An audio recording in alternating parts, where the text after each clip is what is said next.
Assalamualaikum warahmatullahi wabarakatuh. Perkenalkan, nama saya Dia Sapira Permatasari, NIM J3101900023. Saya dari kelas gizi 4A. Di sini saya akan menjelaskan beberapa diagram dari metabolism of macrominerals. Yang pertama, pada gambar 11.3 slide ke-9 dengan judul Pencernaan, Penyerapan, dan Transportasi Kalsium. Pada diagram terlihat bahwa terdapat 4 proses atau cara yang berkaitan dengan pencernaan, penyerapan, dan transportasi kalsium, yaitu diantaranya yang pertama, Ca2+ melintasi membran dari enterosit melalui kalsium saluran TRPV6. Lihat pada proses yang pertama, pada saat Ca2+ melintasi membran, ada kaitannya dengan TRPV6. Lalu yang kedua, Ca2+ terikat pada kalbindin D yang membawa kalsium ke sitosol dari eritrosit. Pada proses kedua, Ca2+ mulai terikat sehingga melanjutkan ke proses selanjutnya. Yang ketiga, yaitu Ca2+ dengan ATP-AC memompa kalsium di seluruh membran basolateral untuk masuk ke dalam darah. Dalam proses ini dibantu oleh ATP-AC yang dapat masuk ke dalam darah. Selanjutnya, keempat, beberapa Ca2+ diserap di antara sel-sel, biasanya dengan lumonal yang tinggi konsentrasi Ca2+. Pada proses ini terdapat inhibitor, di antaranya adalah phytic acid, oxalic acid, divalent cation, unabsorbed fatty acid yang dapat membantu proses pencernaan, penyerapan, dan transportasi dari kalsium. Selanjutnya, hasil dari kalsium yang terikat akan dikeluarkan melalui feses. Selanjutnya yang kedua, gambar 11.4 pada slide ke-10, yaitu terdapat diagram yang berkaitan dengan kalsium darah rendah dengan paratiroid hormon atau PTH dan kalsitriol, di mana pada diagram ini terdapat 6 proses yang berkaitan dengan kalsium darah rendah, yaitu diantaranya pada proses pertama terdapat kalsium darah yang rendah dapat mengirimkan sinyal ke kelenjar paratiroid yang berfungsi untuk melepaskan hormon paratiroid atau PTH ke dalam darah. Pada proses pertama ini ditunjukkan adanya gambar aliran darah dengan low kalsium. Selanjutnya untuk proses yang kedua, paratiroid hormon dapat terikat pada reseptor sel tulang yang dapat memicu adanya resorasi atau penguraian mineral pada tulang yang berfungsi untuk melepaskan kalsium ke dalam darah. Pada proses kedua juga terdapat adanya amorphous calcium salt. Untuk proses yang ketiga, paratiroid hormon dapat bekerja pada ginjal yang berfungsi untuk mensintesis bentuk aktif dari vitamin D kalsitriol.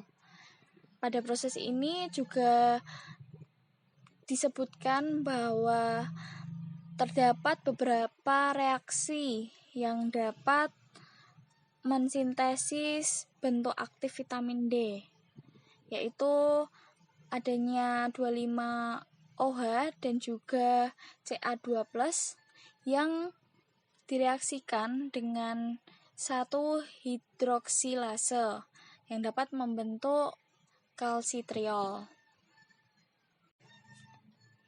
Untuk proses keempat, paratiroid hormon dan kalsitriol mempromosikan ulang adanya penyerapan kalsium dari ginjal dan dilanjutkan ke dalam darah.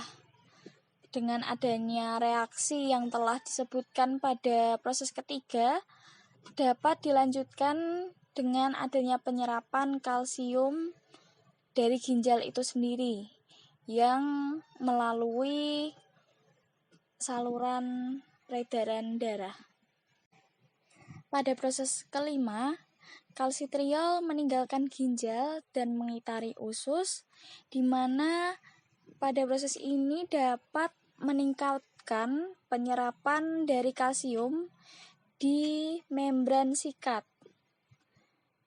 Pemindahannya dalam bentuk sitosol sel dan keluar ke dalam darah.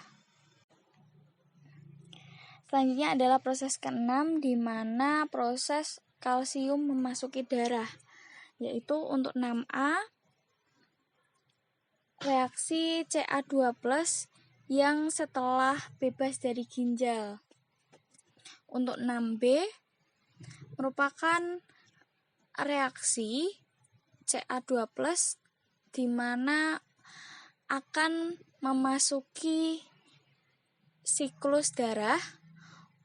Untuk 6C, merupakan reaksi Ca2+ setelah penyerapan dari sel-sel usus, di mana terdapat bantuan dari ATPase yang terdiri dari ATP dan ADP.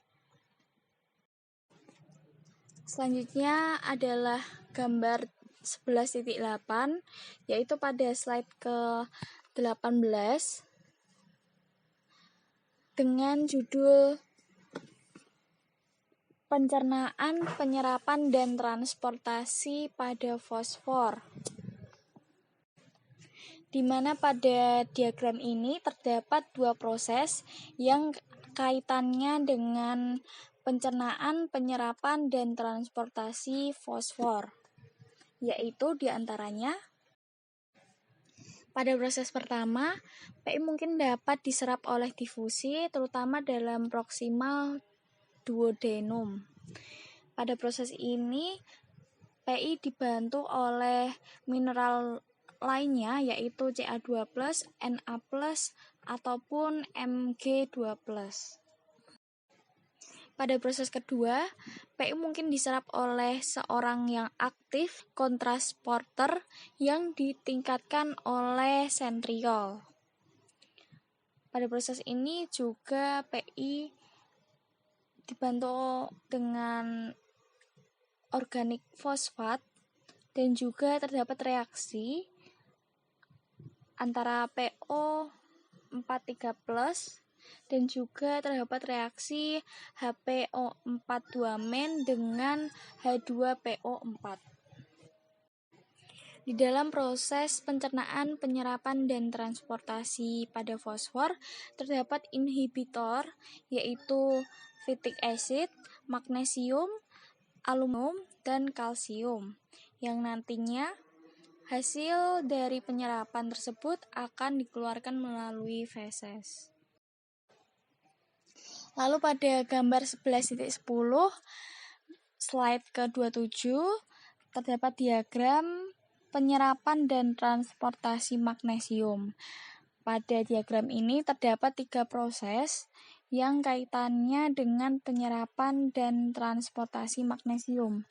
Di antaranya adalah untuk proses pertama, Mg2+ melintasi membran batas sikat enterosit dengan melalui saluran magnesium.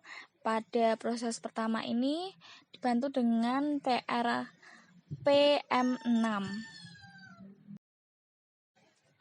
Selanjutnya proses kedua, Mg2+ juga dapat diserap di antara sel, di mana transportasi ini dipengaruhi oleh kemiringan kimia elektron dan juga pelarut. Selanjutnya yang terakhir adalah proses ketiga, di mana Mg2+ ini dipompa keluar dari sel dengan melintasi membran basolateral melalui ATP-AC yang terdiri dari ATP dan ADP yang dapat bergantung pada sodium. Pada proses ini juga terdapat inhibitor, diantaranya adalah phytic acid, fibers, dan fatty acid. Hasil dari proses ini juga dapat dikeluarkan melalui feses. Demikian itu tadi yang dapat saya sampaikan terkait dengan penjelasan diagram dari metabolism of macrominerals. Kurang lebihnya mohon maaf. Wassalamualaikum warahmatullahi wabarakatuh.